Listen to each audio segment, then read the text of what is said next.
Hi, everybody. Good evening. Welcome to Evoke Therapy Program's broadcast. This webinar is one that I did some time ago, and it was actually requested by not just our therapist at Evoke, but also by parents at Evoke. I think there's a special challenge and quality and sweetness between the relationship between a father and a son that I think it deserves its own attention. And while all of our relationships with all of our children, whether we're fathers or mothers, is important and just as important as the others, I think, like I said, there are special issues that we can talk about today and the way that we're raising our young men, and especially as fathers. So, with that preamble, let me talk about four overarching themes that I'll be talking about today. First of all, just for the needed presence. I think historically in our culture and in our community, fathers have been relegated to the role of provider. And in fact, many fathers I've talked to, especially those from previous generations, have said that their entire success, how they measure their success as a father, was by how well or if they were able to provide for their sons. And I'm speaking of financially. And while that can be one of the many roles, one of the many hats that a father plays, some of the information and research that I'm going to share with you tonight illustrates the amazing impact that an involved father can have in a child's life. So presence is important. Showing up is important. Vulnerability, being able to model vulnerability. I think that that's one of the greatest gifts that a father can give to his son is the ability to show up vulnerable, to share emotions, to talk about making mistakes, to be able to apologize. And I'll talk about that in contrast to the idea that I think many of us fall into the trap of as fathers, which is that's having this old-fashioned kind of guy's guy relationship with a child where competition becomes a part of it. Banter, sarcasm, condescending, one up and one down, intimidating, all those can be features that are actually celebrated in manhood in our culture. And I'm going to share this story early on tonight because it was profound to me to discover that in my own therapy some years ago, I discovered through sharing some stories, some examples with my therapist, she made the comment, "It sounds like your father was competing with you." And I'd never thought of it that way, not once. But that really resonated with me. And what was more difficult to come to terms with was years later, just a couple of years ago, I realized that I have, in ways, been involved with my son and our relationship together in a very similar kind of way. Who was right? Who could win? Right? One-upsmanship. And so I'm not proud of that. It's something that when I discovered it, it hit me with a great deal of shame. But it can be something in our culture that's celebrated and encouraged in manhood and in masculinity. And of course, in the parent-child relationship, it can be toxic and harmful. But like I said in my own story, I discovered that I too was doing the thing that for me was very painful as a child. Listening is going to be a big theme tonight. I think sometimes we fathers like to think of ourselves as teachers, lecturers. I know I do. And a lot of fathers, I've had more than one father share with me that part of his goal in sending his son to Evoke was to get his son in a place where he would be ready and willing and able to listen to the wisdom that the father has to offer, right? That they would be open to that information, that wisdom that when the child was younger, perhaps they were willing to listen to. And what I say to fathers is that's not the real goal of this process.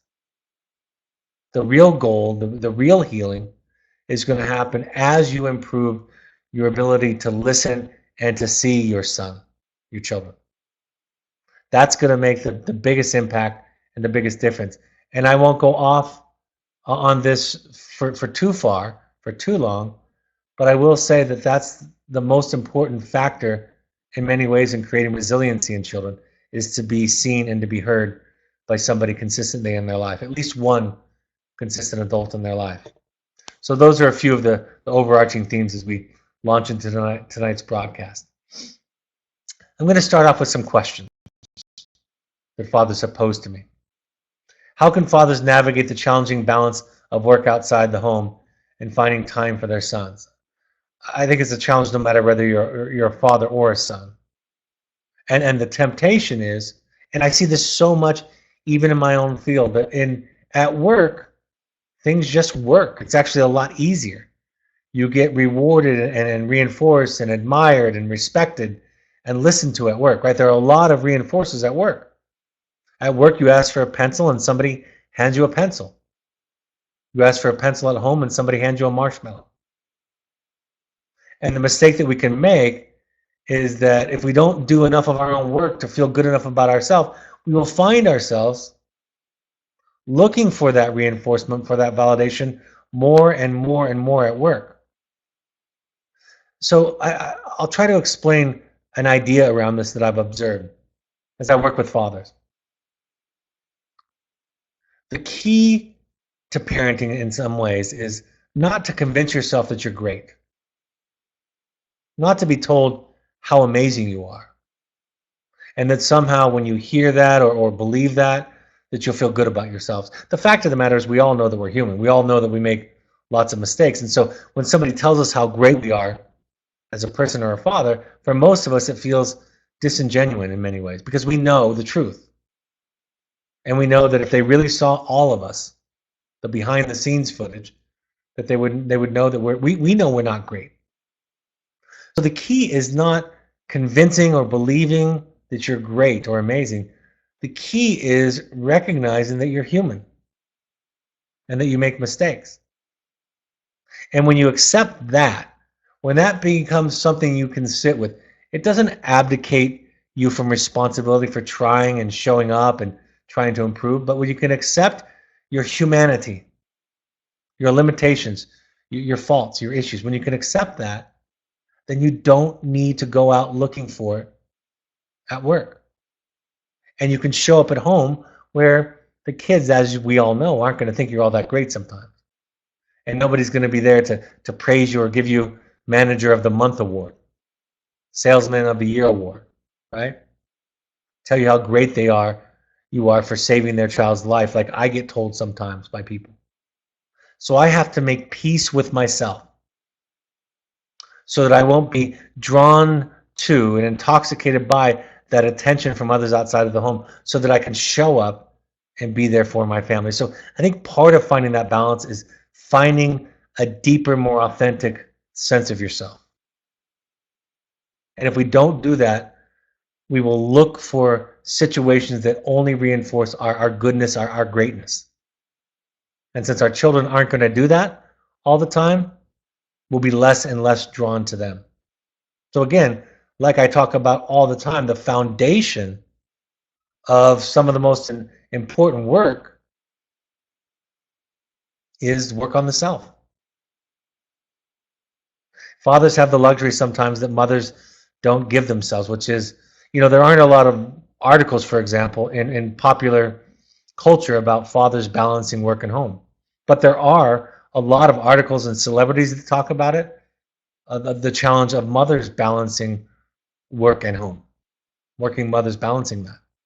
We get a pass, right? We don't have to be as balanced, culturally speaking.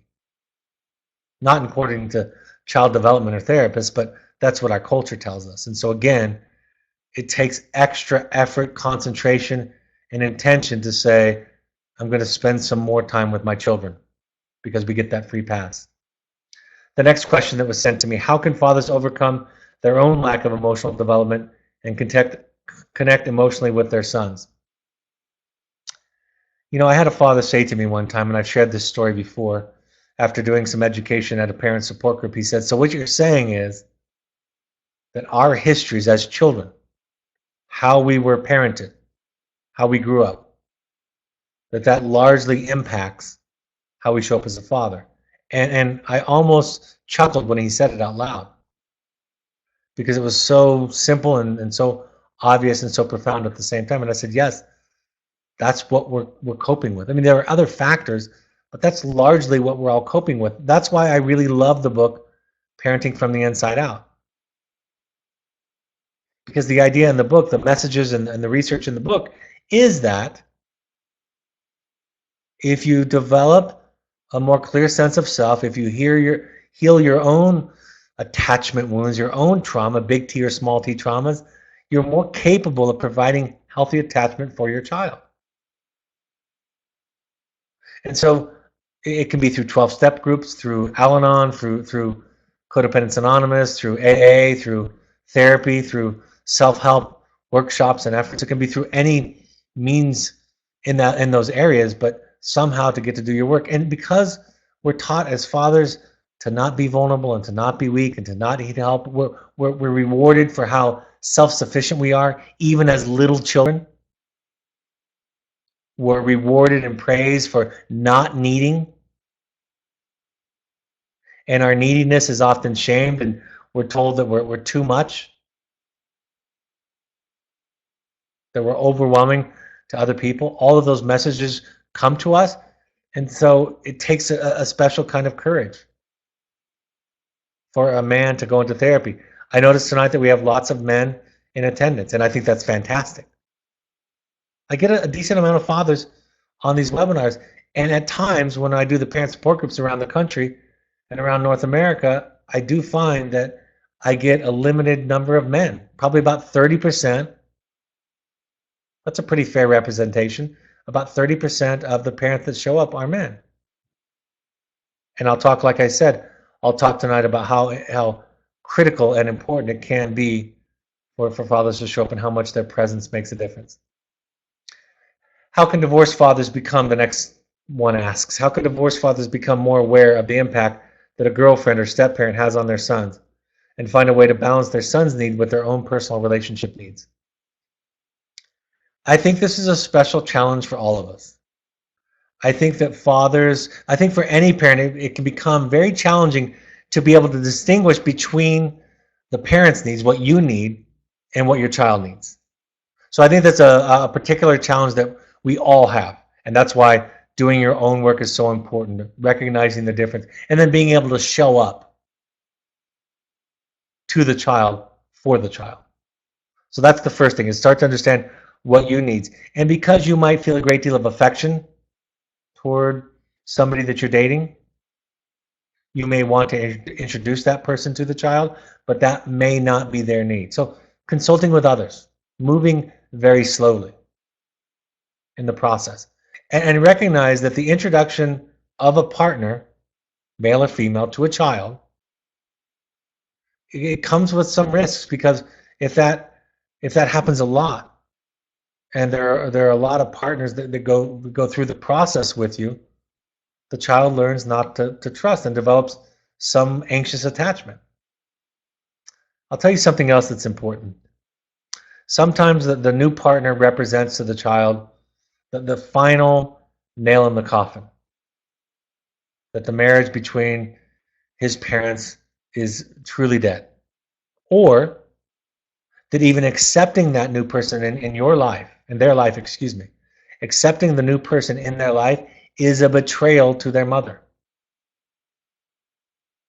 Right? There are conflicts of feelings, conflicted feelings, and there's a sense that I can't accept, I can't welcome this person, because in so doing I'm disrespecting and dismissing my mother in the process. And it can happen either way with any gender, but it's just an example of an important thing to pay attention to.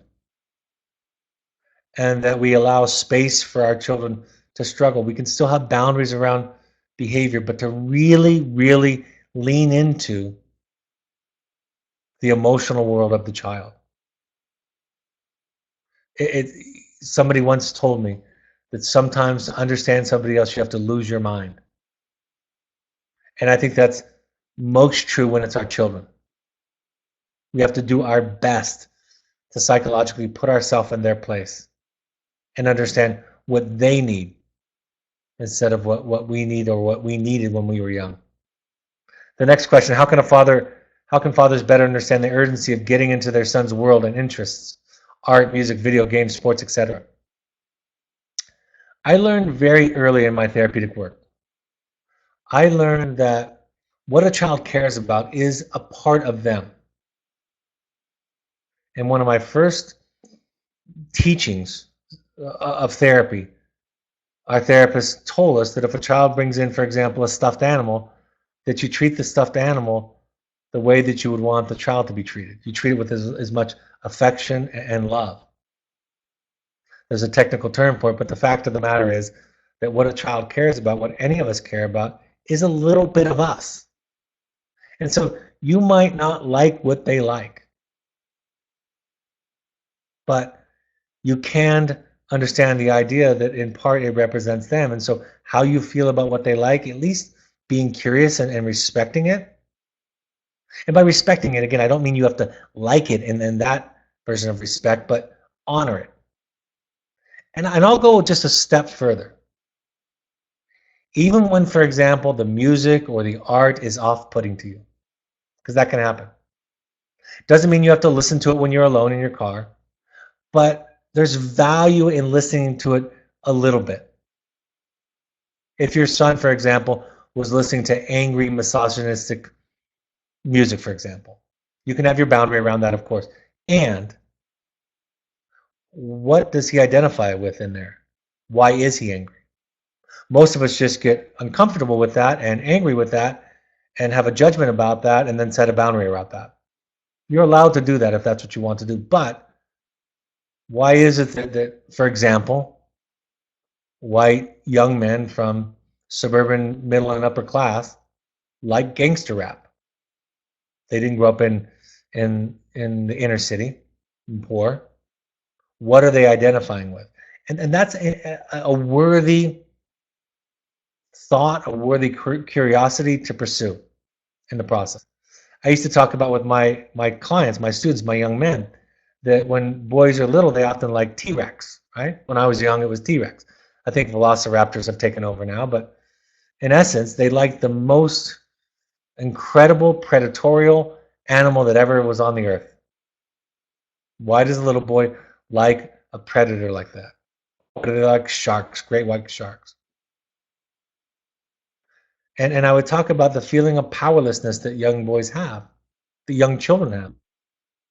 And identifying with something so ferocious as a T-Rex gives them a sense, some identity, some feeling of power.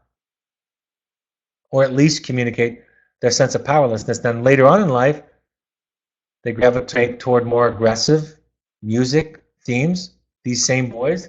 It's the same feeling. So honoring it, understanding it, you don't have to like it, you're allowed to set your boundaries around it, but there's so much more value in the end game. And in many cases, when we seek to understand the behavior before we go about trying to change it. I can't tell you how much more clear I am about that today. That understanding our young men, and our young women for that matter, but understanding others, our children, is a more effective and pragmatically helpful road to travel down than just paying attention and reducing everything to behavioral cooperation or not. Somebody asked the question, how can you get your son to talk if he doesn't want to? You know, sometimes it's just developmentally appropriate for a child not to want to talk as much as a parent wants them to talk. So your project is to be safe. Your project is to be patient. Your project is to lecture less and be quiet more. I talk about be the first one to end conversations so that your child knows that when there is a dialogue, it's not going to have to come to some satisfying end for you every time. Yeah, you make one or two statements, you ask some questions, and you walk away. And ask yourself, why might he not be talking? What would be a possible motive for him having a wall up if that's the case? Does he experience invasiveness from his parents? Does he experience them trying to pry him open and not respecting his boundaries? Those are important questions to ask. And sometimes, I had a therapist just tell me this recently, that one of his clients who was struggling to open up, that the client was saying, I'll try better, I'll work harder. And the therapist actually said, it's okay. I get it. I know a little bit about your family background, And this has been a theme for you where people have tried to pry you open. And so I'm going to be patient. And the boy just burst into tears. I remember one of my clients years ago was absolutely gifted in his ability to maintain the wall, to be stubborn and to not let anybody in. And we tried consequences, we tried to be provocative, creative, everything we could do, and he wouldn't open up. And then I heard something from the parents that led me to this idea. I went back and I apologized to him. I said, I'm sorry. I've been doing something to you that other people have done, and I'll be patient. And if you just want to sit here in session and just sit and look at the fire, I'll do that. And I want to tell you that I'm genuinely sorry. I think I've, in the spirit of trying to find out what's going on for your emotional world, I've been abusive. And after a couple of minutes of sitting there, he said, why do you do this job? And he started asking me questions about how I was feeling and what I thought. And that led to a wonderful discussion in that session. And from then on, we had a good relationship. And he kept in touch with me for some years after he left the program. So it's not a guarantee, and I don't want to give you tricks to be clever, to open your son up, but the message is take some time to consider why it might not feel safe for them to open up.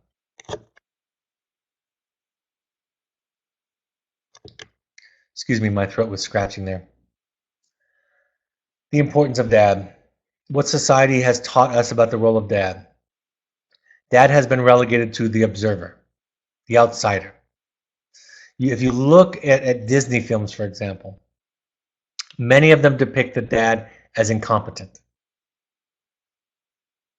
And while that might be art mirroring reality, it also puts dads on the defensive, right? It puts them in the place where they have to prove that they have any value to add. And it might seem harmless. I think we're very well tuned into the harm that has been created by some of the messages in our culture and even some of our children's movies.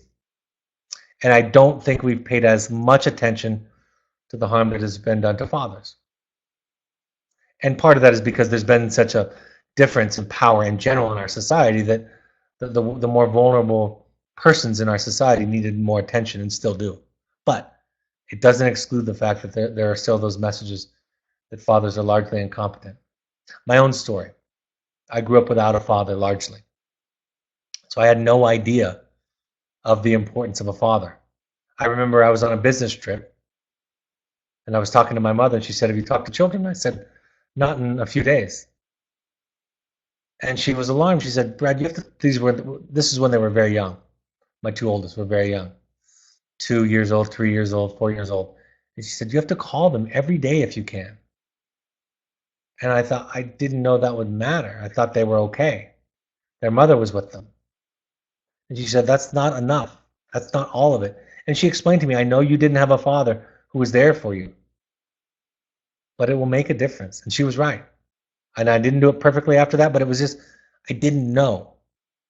I had to invent the idea of a father for me. And that might not be, you might not have that extreme example in your life, but in some ways we do have to invent or reinvent what it means to be a father, because some of the modeling we got from our fathers and they got from their fathers is far less than ideal. Yeah, I learned in school that fathers are irrelevant. There is a lack of research about fathers compared to mothers. It's profound. In fact, for many, many, many years, they only talked about, when they talked about parenting, they only talked about mothers. And I'm not saying that helped mothers. That put a lot of pressure on them too. But it sent a message to father that they're irrelevant. In fact, as they shifted from realizing they should be talking about both parents, they actually called fathers who were the primary caregivers for children functional mothers. Can you imagine? The early research, they thought it was clever to use the term functional mother when describing a father who was a primary caregiver, or it could be a grandparent for that matter. That's how irrelevant and outside the fathers were made to feel. I talked about the idea of work and home, about the temptation. In our culture, mothers have the pressure that how the children are doing is a reflection of them. Still, that's a theme. It's not universally true, but it's still a theme. Mothers take on more. Their esteem is based more on how the children are doing, whereas fathers, they tend to, their value tends to be, again, in the provider role. And so they're going to seek to be reinforced in that area. I'll talk about how we can gently invite fathers back into the relationship without shaming them further. And the difficulty between the relationship we have with employees and coworkers and our children. I think one of the beautiful messages that our children are sent to teach us as fathers is what you do at work won't work at home. This relationship you have with me, the children are saying, our sons are saying, is not the same relationship that you have with your employees at work, those you supervise. I think that's a really important message. The work relationship is based on power differential. I mean, good bosses have good relationships, healthy relationships with their employees that are appropriate, but there still is a power differential that defines the employee-employer relationship, boss-supervisor relationship. And our children don't want to be seen as objects, don't want to be seen as something that can be controlled. So they will enter into a power struggle with fathers to prove that I don't care how successful you are, I don't care how much people listen to you, I don't care how much people respect you at work. I want to be seen as a person. I don't want to be your employee or a mere extension of you. How we communicate with our children, how we communicate with our sons is very important. Like I said, being able to model communication skills, particularly vulnerability, but also listening. Listening. So many fathers have told me that they're good listeners because at work they can listen well to others and communicate effectively. Whereas their sons have said, my dad's not a good listener. And then, after doing some of the work that we all asked to do in this work, I have many fathers saying, this is a different skill, a different quality. I'm not listening to respond. I'm listening to understand.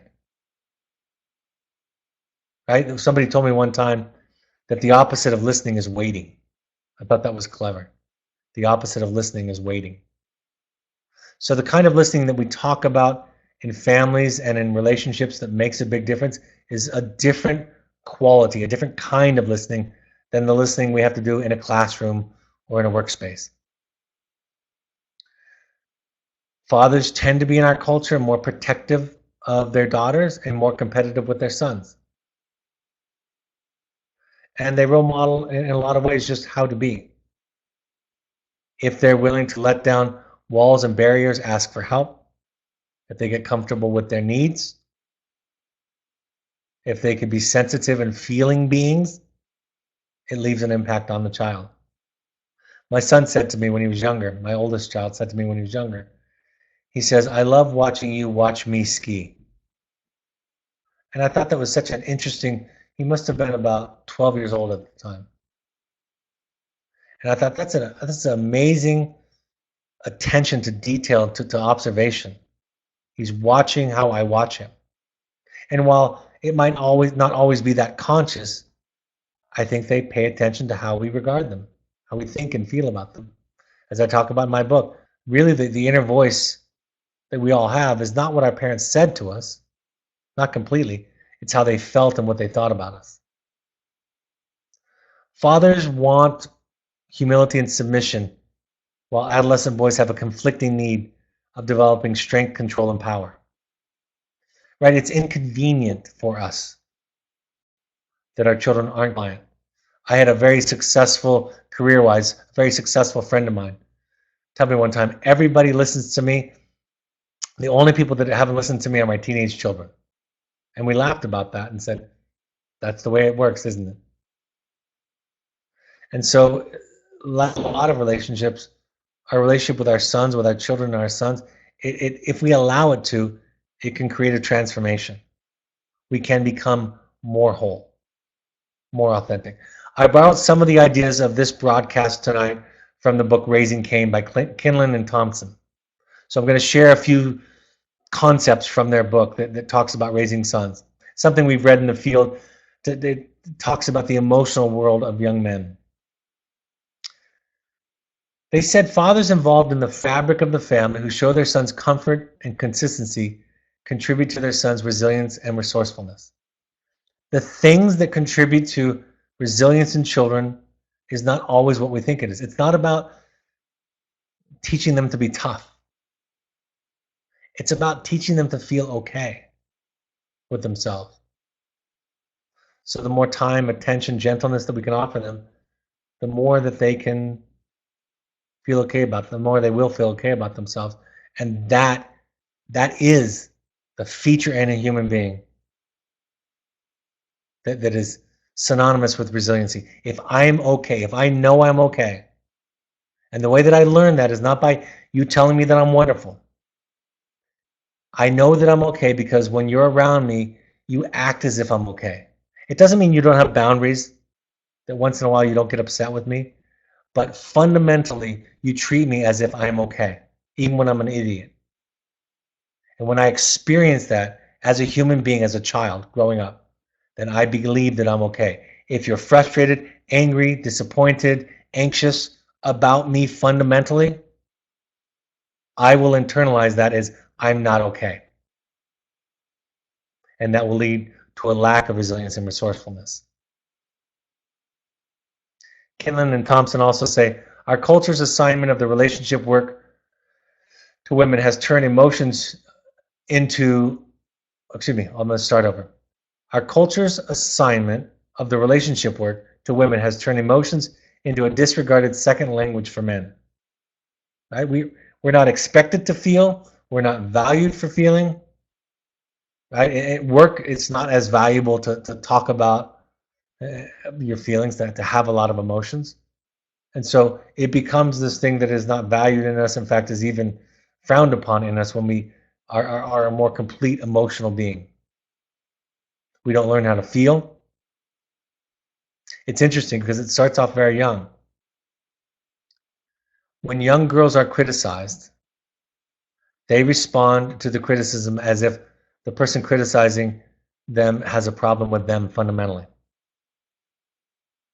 They worry about the relationship when they're being criticized. When young boys are criticized, they attend to the criticism of the thing or the task at hand. So from a very young age, there's probably some wiring that goes into it. And then that wiring is reinforced by our culture where women are seen as relational beings and men are seen and valued as task accomplishing beings. And again, resistance. There's a value to a child's resistance. And cooperation is not all it's cracked up to be. And that can get in the way between a father and son for sure. More ideas from Raising Cain. It's an older book. So they quote a 1998 article called Daddy Dearest, Do You Really Matter? And they cite that more than 1/3 of children live away from their father. And here's what's amazing, just talking about presence. Studies found that father involvement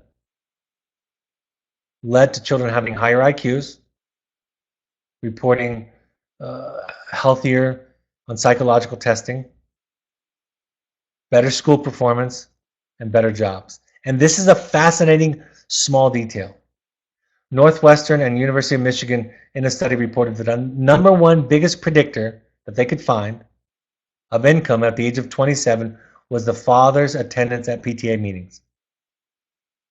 And that might be too big of an extrapolation, but that attendance at a PTA meeting is probably indicative of a quality in the family and a father's involvement, not alienation, but a father's involvement that makes a big difference overall.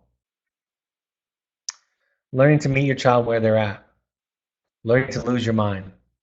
In my book, I talk about this, right, where I'm sitting at a stoplight, and my young daughter, who's now 11, she must have been 6 or 7 at the time, said to me, red means go, green means stop. And I heard her say that and thought, no, I'm going to correct her. I said, no, Livy, green means go and red means stop. And she said, no, Daddy, green means stop and red means go. And there I was thinking all these episodes of Dora the Explorer went wasted. And I looked in the rearview mirror, and she was sitting in the seat behind the passenger seat, low enough that she couldn't see the street light in front of her, the stoplight in front of her. But what she was doing is she was looking out the side window. And in the side window, she was right. When it showed red, we went. And when it showed green, we stopped. And while that might be a trite, silly example, it is learning, attachment is learning to see, to resonate with the child, to understand their world. And it doesn't work in the short game to fix all the problems and all the ills. But in the long run, it is everything. Healthy attachment from two parents, ideally, but at least one, is everything. Becoming interested in their hobbies makes a difference. Listening, of course, they identified that's been talked about already a lot tonight. And avoiding control. I think about the idea about Tony Hawk, the famous skateboarder, and about what it must have been like when he announced to his parents that he wanted to make a living at being a professional skateboarder. And there isn't a lot of room in the world for a lot of professional skateboarders, right? So the example might have limited generalization with regard to skateboarding, but it's the idea of learning to value, honor the child's dream, the child's ideas, even if we know those ideas are for a time going to be a struggle, going to lead to challenge and some failure. My son called me tonight, actually, to ask me about career advice. And so I'm listening to him talking about, he's in his master's degree, and he's talking about an internship this summer, and he's presenting a couple of options to me. I'm thinking in my mind, what's the more conservative option? Which one might I take? As I'm thinking about that, I realized, and I said this to him, I said, although I might have a preference, here are the principles involved, sometimes choosing the other one, you're going to learn just as much. You might just learn just as much from this other one that I think might not be as good of a fit, but there are lessons in that also. And in the end, I didn't really tell him what to do or tell him what I would do. I just reflected back what he was sharing and what he was discovering, and posed the value to him of making the one that might not have been the more conventional choice. Mothers supporting fathers. The idea sometimes, again, of relegating the father outside of the home. Now, a lot of mothers might be saying, wait a second, I have no desire to raise my children. I want my husband, ex-husband, co-parent to be more involved in their children's lives. So that's true of a lot of people I know. And I have seen parental alienation. I have seen mothers make it difficult. My mother made it difficult at times. My father didn't do what he needed to do, but she didn't make it easy for him. And sometimes that's just the anger and jealousy that's there, but it can do real harm in the long run. Be careful in criticizing. Be careful of overcoaching, right? Fathers, I don't feel insecure in my job.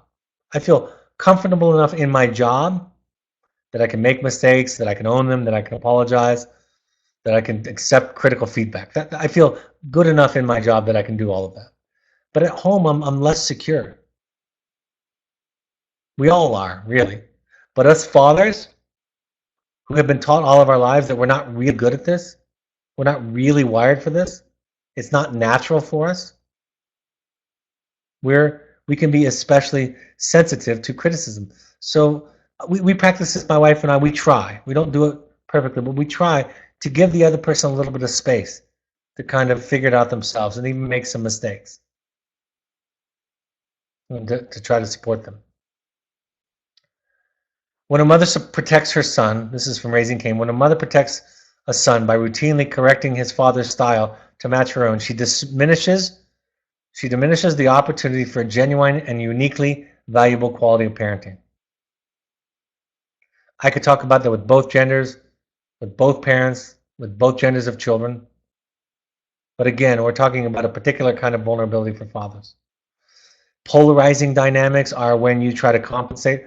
This is not always true, but a cliche that is often true is the father can be the one emphasizing structure and discipline, and a mother can be the one emphasizing nurturing and connection.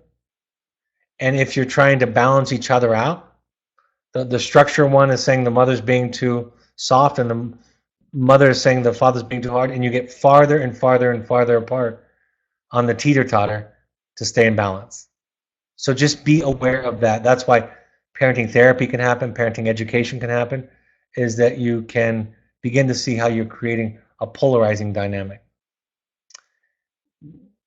This is, again, I'll stop saying this because this is a broadcast about father and sons, but this could go either way. But obsessing about a father, about an ex-husband's negative impact on the child takes you away from what your project is.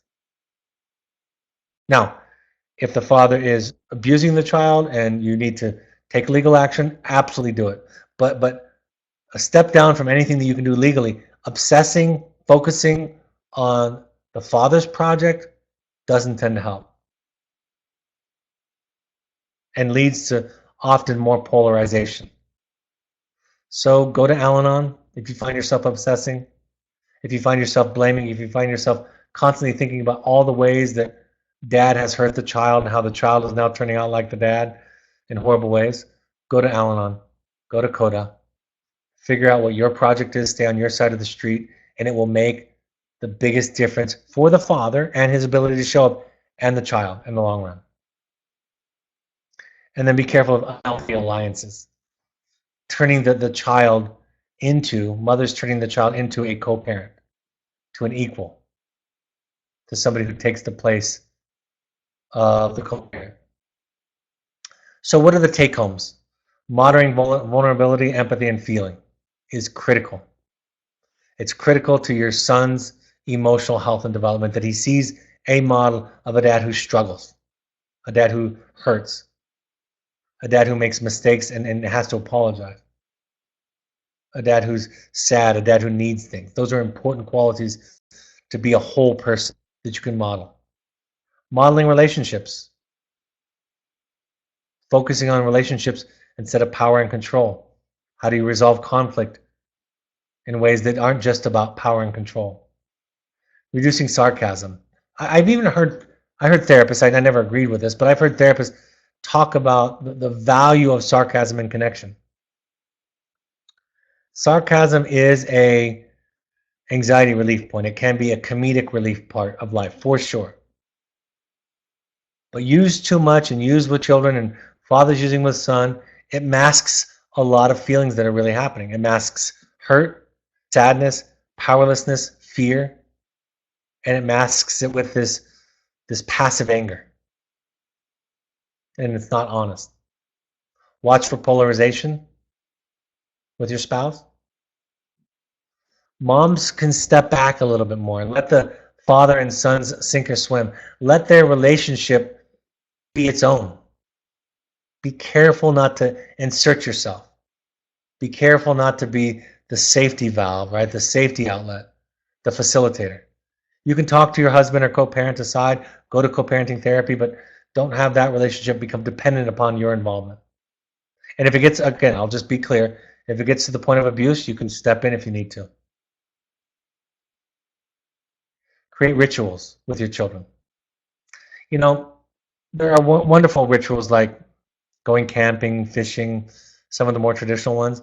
I did something with my son, I talk about this in the book, where I think that sometimes we think of therapy and just talk as the most important thing. Sometimes it's mentoring is better for young people. That's why in our program, so much of the value that happens in our program is with the field staff and your children, because they're more in a mentor role. And mentor roles are becoming more and more common in the treatment after wilderness of adolescents and young adults. And so taking your child to do tasks and to run errands. I even talk about in the book the grocery store lecture, where I used to take my son to go grocery shopping with me, and I would make one sentence, one point, one lecture, and then I would say, now would you go get some milk? The point is I wasn't going to drone on until his eyes glassed over. I wasn't going to beat him to death with it over and over again. I was just going to make my point. And it was funny because he would come back from getting the milk at times, the various things, and then he would start talking to me because there was time to digest it. I wasn't suffocating him with my lecturing, with my teaching and preaching. The crisis helps to correct flaws in communication and connection. Really, sometimes when you get to this point, it's the identified patient saying, this isn't working for me. I need something different in my family. And sometimes that is, I need something different from you, Dad. And so this crisis can be an indicator that things need to change between Dad, it's not always Dad, but between Dad and the child. Listening and vulnerability, I had that on about 5 of my slides this evening. It's the most important thing. Give them their dignity. You know, I learned that with my own children. I didn't do it well with the older ones early on. Sometimes I don't do well with the younger ones. Where I use my therapy skills, my x-ray vision, my adult mind to kind of ignore their boundaries and go right past it. Talk about their inner world that they're not ready to talk about. So it's okay if you know that they're not telling you everything. You can make your decision, have your boundaries based on what you know or what you suspect or what you feel. You don't have to know everything, and they don't have to tell you everything. The mentoring role versus the therapy role is a model for fathering, I think can be very effective. Sitting knee to knee to a child and asking probing questions might not be the best way to get to a child. That's why when we work with younger children, the model is play therapy, right? The model is activity.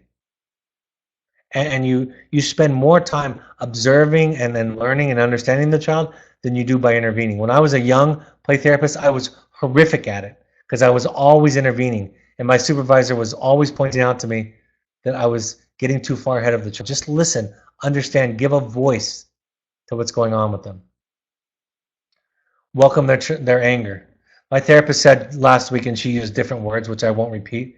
She says, parenting starts right after the child says to the parent, screw you.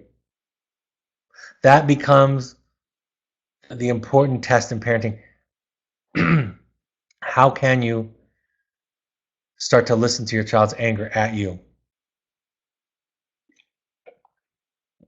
I have on here Raising Cain as a reference. I would also give you Parenting from the Inside Out and The Anatomy of Peace and Leadership and Self-Deception as 4 excellent books that talk about general parenting skills that can apply to your child. All right, send in any live questions or comments. I asked folks at the beginning to send in comments, wisdom that they've gained along on their journey as a father. Let me read those that have come in. I have a couple that have come in. One father says, I've learned the importance of listening, not to try to control, to let my son make his own decisions and lead his own life. I've also learned the importance of staying in my circle. Most of all, I've learned to do my own work and to try not to let my family of origin issues impact my son. Thank you for teaching me these things, Brad. That almost brings a tear to my eye. Thank you for sharing that. Those are some of the points that I've been talking about tonight, right?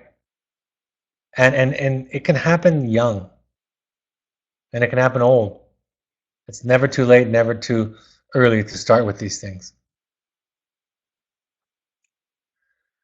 Another father says, I got nowhere with my son until I shut up about his behavior and let him live his life for himself.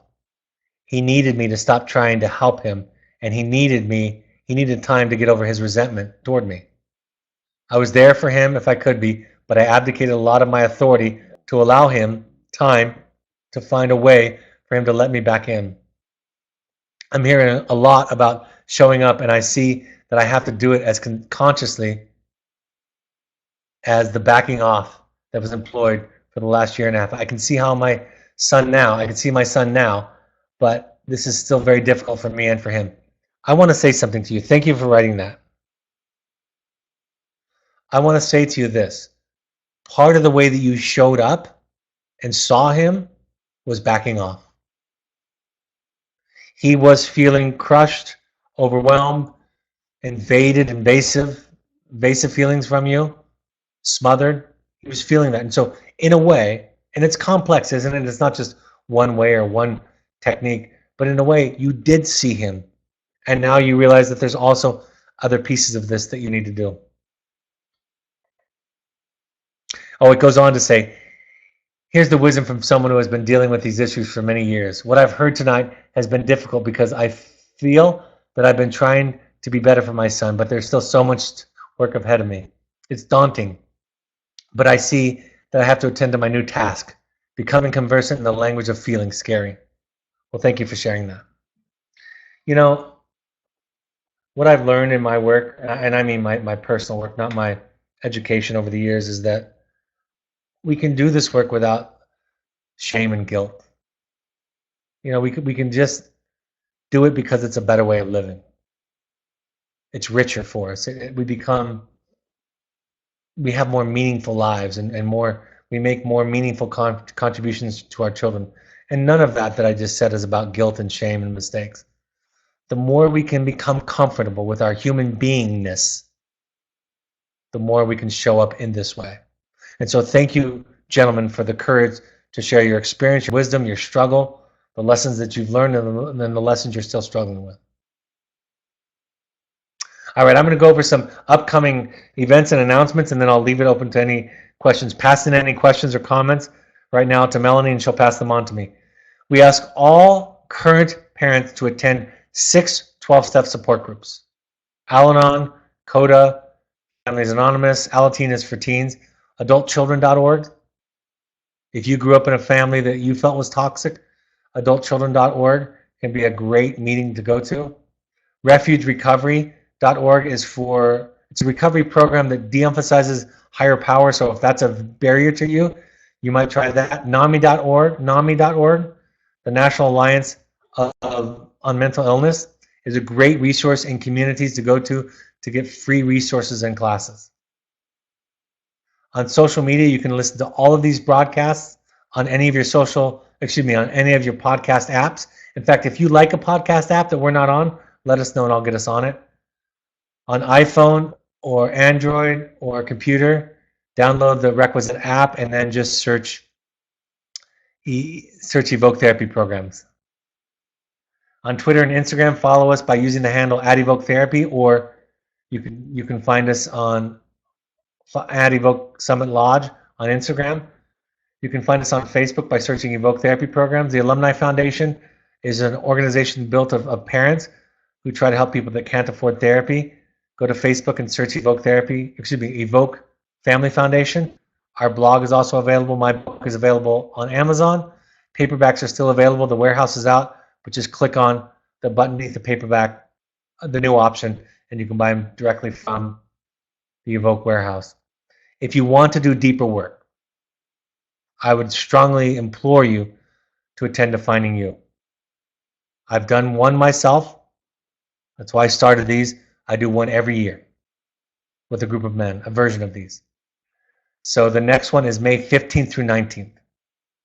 It's a 4.5-day workshop to understand your past, your history, your childhood, and how it's impacting you today. We have a Finding You 2 coming up, June 9th through 13th. I'll be running that one this summer. You have to have participated in one of our intensives prior to go to Finding You 2. To learn more about these, go to our website or email us at intensives@evoketherapy.com. I'll be in London on May 1st, New York on May 13th, and Toronto on May 22nd for parent support groups. Contact Melanie at evoketherapy.com for more information or to RSVP. We ask all current parents to go to a workshop if you can. You can combine this with a visit to visit your child in the field if the therapist thinks the timing is right. The next one is May 18th and 19th in our Southern Utah program at our Entrada location. Again, contact Melanie at evoketherapy.com for more information. Pursuits trips are adventure trips for young adults or families all over the world. Any kind of fun activity hosted by our wilderness staff that can help you Get in touch again with some of your therapy skills, tools, and insights. Think therapy light or sober fun. All right, any other questions that have come in? One parent writes, our 14-year-old is on day 1 at Evoke in Bend. We are looking forward to all the learning. How do we honor his interests when recently it has all been around pot? When is it okay to try and redirect? Honoring doesn't mean that you don't try and redirect and have boundaries. Honoring means you understand it. So you can do both at the same time. You can say, for example, tell me why you love pot. I want to understand. Tell me what it does for you. And I won't correct you when you tell me. I won't give you the speech about how it harms you right afterwards. When you say, it helps me to escape, it helps me to relax, you say, makes sense. I can understand that. And then sometimes you don't have to say anything right away at all. So honoring a defense is not abdicating responsibility for setting boundaries and having limits. It's having compassion and non-judgment toward the defense. It's understanding how the defense serves them. But that doesn't mean that you can't have boundaries and limits and consequences. So you can do both at the same time. In fact, it's ideal if you do both at the same time. Great question. And welcome to the program. And when I say welcome to the program, I mean the entire program. Another parent says, how do you balance backing off and not trying to make every conversation a lesson when there's still some unsafe activity that I feel I need to intervene with my 15-year-old son currently in the program? That's a very similar question to the last one. Boundaries, limits, consequences are the thing that does the teaching. When we respond with lecturing, anger, badgering, shame. I was just talking to some friends about this today. Their behavior is their behavior that needs attention, no doubt about it. Your frustrated, shaming, angry, lashing out is your problem. That's not their problem. And although, and I know, those can be effective in the short run for changing behavior, in the long run, we absolutely know how harmful those can be. So thanks for that.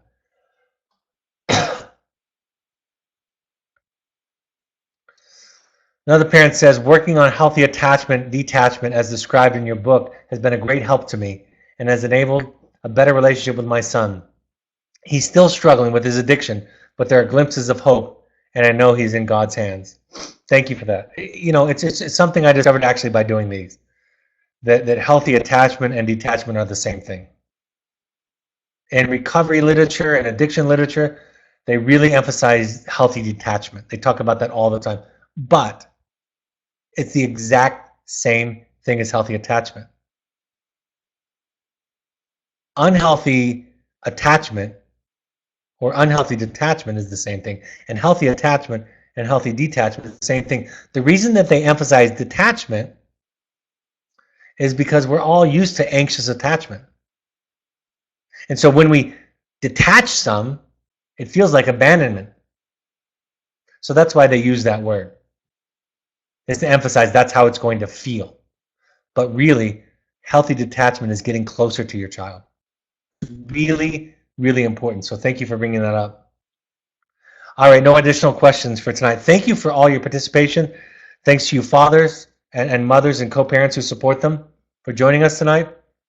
I'm going to be talking about the 4 agreements 2 nights from now, Thursday, April 25th at 7 p.m. Mountain Time. So join me for that. Fantastic book, great concepts and principles, really accessible. I'll be talking about this Thursday at 7 p.m. Hope to join you. Hope you'll join me there. Again, I hope these points of contact are helpful for you folks. I hope you find the podcast available, a helpful way to access these. Please give us reviews there and share and subscribe there and get the word out, because those podcasts are free for everybody. And we think that they can be helpful to our community, our society at large. Thanks a lot for joining us, and I'll talk to you Thursday night. Bye-bye.